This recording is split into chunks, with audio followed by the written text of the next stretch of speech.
All right, talk to Dr. Michael Seitz, the founder, CEO, and inventor of the Blue Sky dust collector technology. And just want to talk to him about dust collector basics. Good morning, or actually for you, good afternoon, Michael. How are you? Hi, James. Good to see you. Michael, I know people know about dust collectors because they've been around for a long, long time. It's pretty ubiquitous kind of technology. But if you can, maybe for those who aren't really clued in what they are, what exactly is a dust collector? How is it different from an air filter or even a vacuum cleaner for that matter? Yeah, probably a vacuum cleaner is a good example. So a dust collector is actually a very, very large shop vac, okay? Mm-hmm. So the intention of a dust collector versus a vacuum cleaner in terms of, what they're meant to do is a dust collector actually collects the dust that's floating in the air versus a vacuum cleaner that is designed to pick stuff up off the ground or suck it out of process. So in a nutshell, a vacuum cleaner is a focused suction point to pick up big stuff. A dust collector or an air cleaning system swallows huge quantities of air, filters out the fine particles that are floating in that air, captures them, and then puts clean air into the environment or back into the room itself that it sucked it out. So the critical thing about dust collection is that it's removing the stuff that you would otherwise breathe into your lungs. Okay. Because that stuff that floats around in the air, which is the stuff you see when you open up your curtains in the morning and there's a stream of light, or you hold a flashlight, you see all those little sparkles, all that stuff floating in the air. In an industrial environment, that stuff that's floating in the air could really irritate your lungs and long-term actually do damage to your lungs. And we can get into another time when we talk about why is breathing that stuff in over a period of time going to cause problems, because in itself, it's not toxic, it's not going to poison you, you're still going to go home at night, but it is progressively doing a lot of damage. But that's for another discussion. So James, essentially a dust collector is a machine that swallows huge amounts of air in the room, filters the air, and then puts it back into the room or into the environment. And I'll put up a schematic in a few seconds just to show you a picture of what that looks like. I think with that question in mind, one of the important characteristics of a vacuum cleaner would be how much junk can it pick up? How big a stone, how big a particle can it pick up off the floor when you're vacuuming? With a dust collector, it's about how often do you suck the air out of the room. So you replace the room air with filtered air or clean outside air. Or another way of thinking about it is how fast is the air moving through the room? So if you've got, say you're sandblasting or you're spraying or you're doing some asbestos remediation, something like that, how long will it be, or how quickly will that clear? How quickly will that fog clear the room? So a dust collector, the size of the thing is actually scaled to the speed that you want that air replaced, the stuff removed out of the room. Let me share my screen quickly, James. I'm going to just show you a picture here. I'm going to do it on my whiteboard. Can you see my screen? I can, yes. Okay, so this is a schematic drawing I did a few years ago to explain a dust collector. This is basically a schematic view of a blue sky machine, but dust collectors in general are the same. So if you look here on the left-hand side, this is where the air is being sucked into the machine, okay? Now this could be a pipe that comes from your factory or from above a welding station, or just from somewhere in the vicinity, right? The air is sucked into the machine. So this is the air going into the machine over here. Then it hits a primary filter. This, in the case of an industrial dust collector, this would typically be a MERV 14 or MERV 15 filter, your primary filter. Let me change to yellow here. So it's the MERV rating in the USA. In Europe, it could be an H rating or an M class rating or an F rating. So this would be an F8 filter over here. Okay, so James, the air is sucked. By the way, the air is sucked into the dust collector. These are the fans that are sucking. So there's air going in on the left and then blowing out on the right. And a dust collector is this machine in the middle, right? That's your dust collecting machine. Okay, so this is your primary filter over here. All the stuff that's floating in the air is going to pass through this filter, and it'll capture a huge quantity of the dust, at least that you can see, will be trapped in that primary filter. And so that primary filter is going to get quite loaded. In an industrial environment, a lot of dust can end up on these filters. And so you have a filter cleaning system integrated, usually above the filters, pulsing the dust off those filters into a capture bin down at the bottom. So the first stage of a dust collector comprises, these are the big industrial ones, right? Mm-hmm. Comprises of a pulse jet filter cleaning system, the actual filters, and then a receptacle or some container where the filtered dust goes into it. Okay, so in your shop vac, you typically will not have a pulse jet cleaning system because your shop vac can be cleaned up, you know, once a week, once a day. It's not a big deal. But when you're dealing with a massive industrial piece of equipment, you want that to be running 24 hours a day, 7 days a week for months. So you have a filter cleaning system. By the way, James, you can stop me at any point if something's not clear. No, I think we're following along. Yes. Okay. Now I've called it a primary filter magazine. I call it a magazine. It's because there are usually lots and lots of these filter cartridges inside that primary filter. Then the air moves out of that, so it's really clean air already. But some types of dust are really, really dangerous. So HEPA filters are required to remove things like asbestos dust, hexavalent chrome, lead, all these dust types that are actually toxic to the body. So where small quantities would cause your lungs to actually have an allergic or a toxic reaction. And then you would have a second stage filter over here, which is your HEPA filter. Your HEPA filter is not going to see much dust because it's collecting the really, really, really, really small fraction. Mm-hmm. And so that HEPA filter can run for years. It's your primary filter that's doing all the heavy lifting.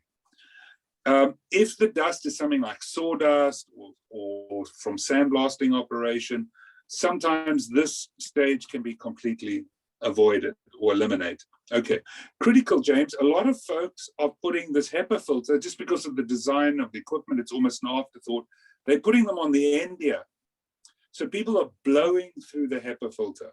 That is not an intrinsically safe way of doing it, because if that HEPA filter should get clogged, that HEPA filter could rupture, or you could start getting bypass leakage.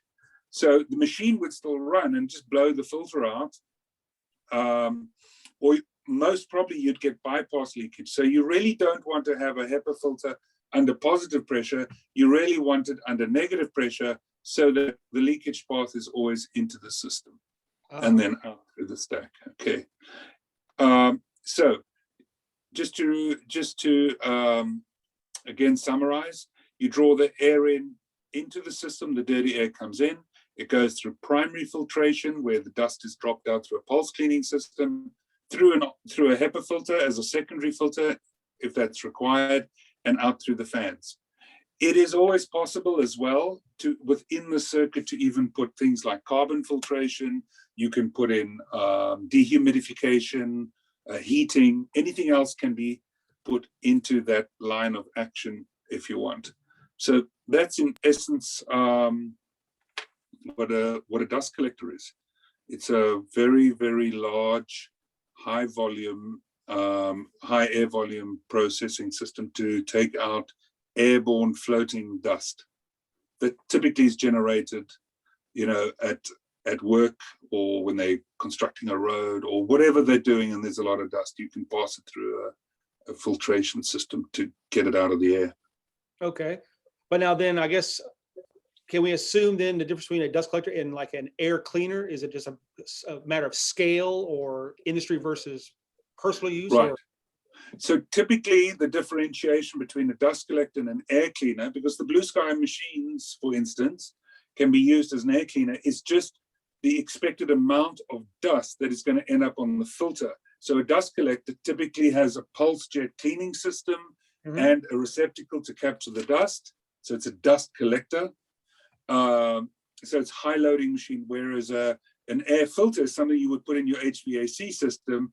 Basically, the dust loading is low enough that when the dust collects on the filter, you actually just throw the whole filter away. So we have machines, for instance, that we use on coronavirus applications. The coronavirus doesn't load. We don't get bagfuls of coronavirus or, aerosol particles on there. So that would just be air cleaning. Yeah. So that's just an air cleaning, air filtering system in that case. Okay. Interesting. Now you mentioned BlueSky, and obviously BlueSky is, like you said, is a developer and manufacturer of dust collectors and I guess air cleaners in terms of COVID, if you want to call it that. What is the difference? What makes the BlueSky system different than what anybody can go on the market and buy from, any of the big brands? Yeah. So in a nutshell, first of all, the BlueSky system is designed to be mobile. And by that, I mean is that you can locate it very, very rapidly into any place on a site, at a building, whether it be a fixed installation at a woodworking shop or a welding center or something like that, all the way to if there's a short-term project, maybe there's a fire in a building, maybe they're demolishing something, or they're doing a construction job, a refractory job on site. So it's very, very mobile, and it's also very modular. So say, for instance, you put in a machine this year and you say, okay, I only need primary filtering. Next year, you need HEPA filtration, plus you need 50% more. Because the system is so modular and mobile, you can add pieces, you can change your mind, you can reduce it, you can relocate it. So these are the two very, very important operationally practical things about BlueSky.